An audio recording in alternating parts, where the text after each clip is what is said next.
Magandang oras mga kababayan, mga ka-Golden Boy. Nako, instant karma, domino effect kaagad ang nangyari. Dalawa pala sa bodyguard ni Pulong Duterte ay mga pulis. Kaya ito na booking dahil sa viral video na panood pala ito ni General Marbil at nakilala ang dalawang pulis.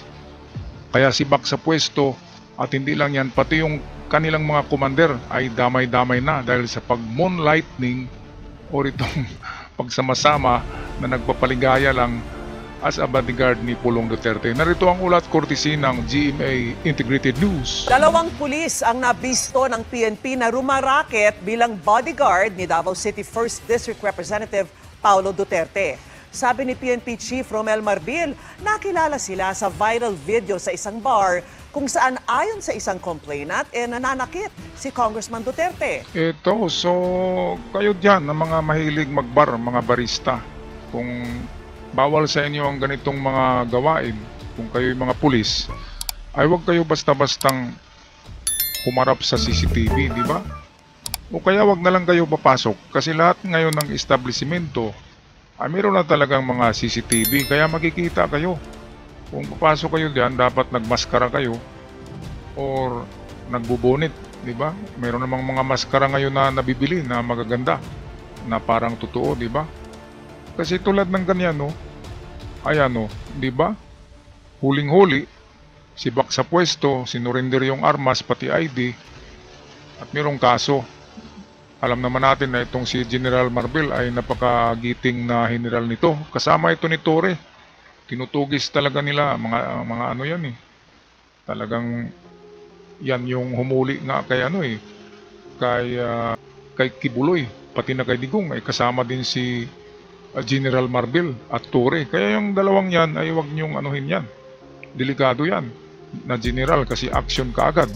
O ilang araw lang ba? 3 araw lang, aksyon ka agad, sibak ka agad eh. Iba ka nga itong si Pulong ay papatawag na ito sa Congress. Ngayong linggo lang na ito siguro or sa susunod na linggo. Kasi pati mga pulis niya, aamin na yan eh. At pag aamin yan, na sila nga yung nandun sa club ay lagot na.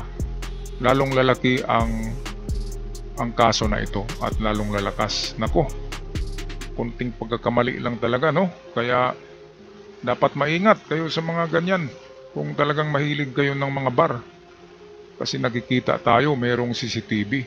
Okay, balik tayo sa Balita 24. Nag-awol na ang dalawang pulis matapos isuko ang kanilang mga baril at ID.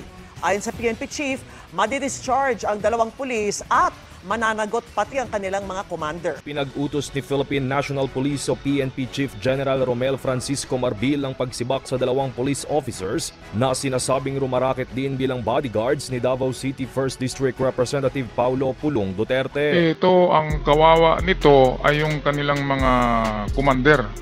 Kasi nadadamay. Kasi, ay nako.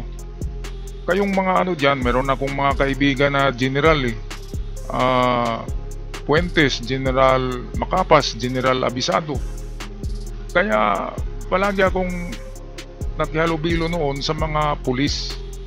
Kaya ang puso ko ay nasa pulis, pero sana, ay naku, iwas kayo ng mga ganyan.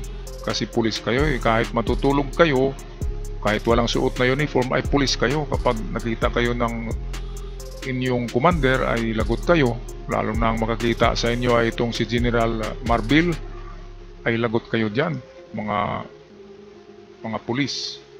Kudos nga pala dyan na nabanggit ko kanina, Romeo Macapas, Dennis Puentes, lahat yan, mga general yan, General Neil Abisado, lahat kudos sa inyong mga brothers. Okay, so eto na nga, na nag-umpisa na ang karma eh, nadamay patuloy ang mga bodyguard.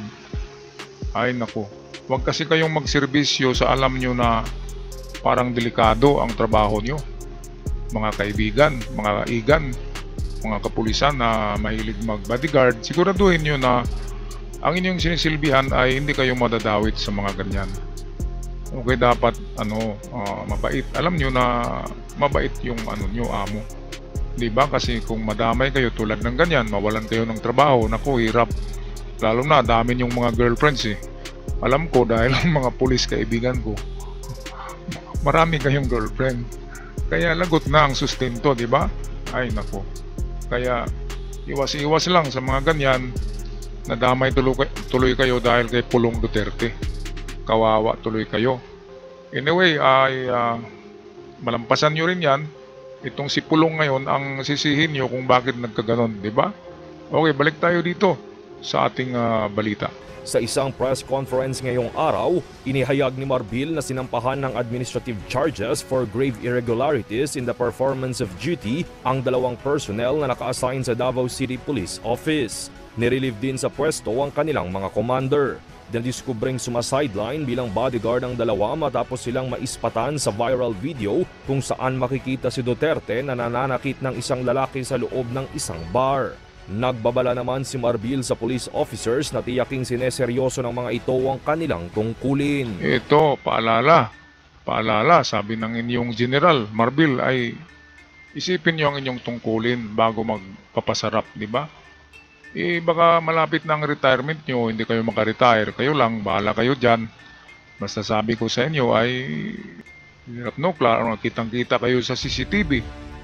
Kaya ako'y naawa rin sa inyo kasi mga pulis karamihan ng mga kaibigan nung college ako, hanggang pag-graduate ko, mga brad ko yan, mga general na ngayon, marami. Taga Cebu yan, mga kaibigan ko. Kaya sa mga kapulisan ay ito yung leksyon na dapat nyong alalahanin na kayo'y naka-uniforme at palaging may mga nakatingin sa inyo. Alright, so sisihin nyo na lang dito si Pulong. Bakit naman kasi ang ano-ano niyan, di ba? Grabe naman siya. Parang hari, parang Diyos, parang hindi natin ma-describe kung anong klaseng mga tao yan. Grabe. Anyway, atin na lang abangan ang susunod na mga report, mga kabanata tungkol kay Pulong, kung ano ang gagawin ng DOJ o ng Kongreso dahil sa ito'y isang congressman ay merong pananagutan. Alright, sa mga bago pa lamang sa channel, huwag kalimutan mag-subscribe para palagi tayong updated sa mga bagong uploads. Malaking tulong. At sa aking mga avid followers, maraming salamat sa lahat. Hanggang sa muli.